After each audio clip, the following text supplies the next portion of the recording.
बिस्मिल्लाहिर्रहमानिर्रहीम। आओ जवाको मन मोहनी लालटैन बनाइए। बड़ी सोहनी जी इहदे लई समान चाहिदा 2 लीटर की बोतल, एक बल्ब दे उत्ते तार दा वड़ावा मार के उन्होंने तां नूं चुक दिता, एक हुक जी बनाती। एक चाहिदा होएगा की ना लईदा कटर ते एक गोल गत्ता जिहदे विच आपां बराबर फासले थे 8 पर बना देने आ ते एक कैंची भी चाहिदी होएगी।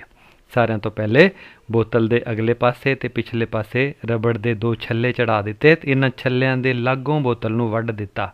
अगला धौण वाला हिस्सा वड्ढिया गया ते इदां ही छल्ले दे लागों पेंदा वड्ढ के वख कर दिओ। ये विचारला सिलेंडरनुमा हिस्सा बच जाएगा ते इहो सानूं चाहिदा होएगा। ये गोल गत्ता, इस गोल गत्ते दे विच बराबर फासलिਆਂ ते 8 पर बना दिते।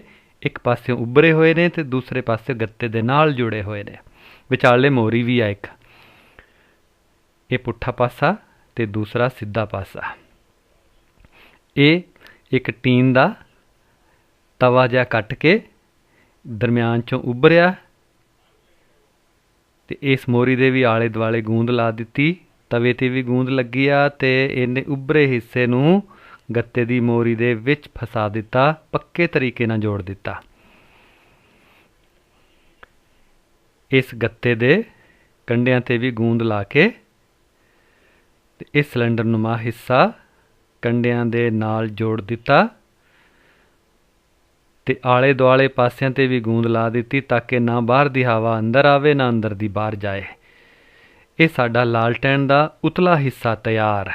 खोल एक पासा खुला है तो एक पासे च पारिया। इस नूं पुट्ठा करके बल्ब दे उत्ते रख दिता ते जड़ी तां नूं होक्या वो दरम्यान वाली तवी दे उभरे हुए हिस्से ते रख दिती। थोड़ा जिहा घुमावांगे तो बड़े सोहणे तरीके नाल उतला हिस्सा घूमेगा बल्ब दे उत्ते उत्ते। बल्ब बलेगा तो उतली हवा नूं गर्म करेगा। गर्म हवा पखे दे परां तो दी गुजरेगी, परां ते जोर लाएगी तो इस खोल नूं घुमाउण ते मजबूर कर देगी। इहो ही इहदे विच साइंस इस्तेमाल हुंदी है। ते आपां उतले हिस्से ते खूबसूरत तस्वीरां मूर्तां भी बना सकते हैं, जानवरां दियां, तितलियां ते फुल्लां वगैरह दियां। उतला हिस्सा घूमदा होया बहुत ही सोहना मंजर पेश करेगा। जवाक पढ़नगे भी ते नाल नाल खिडौणे नाल खेडणगे भी।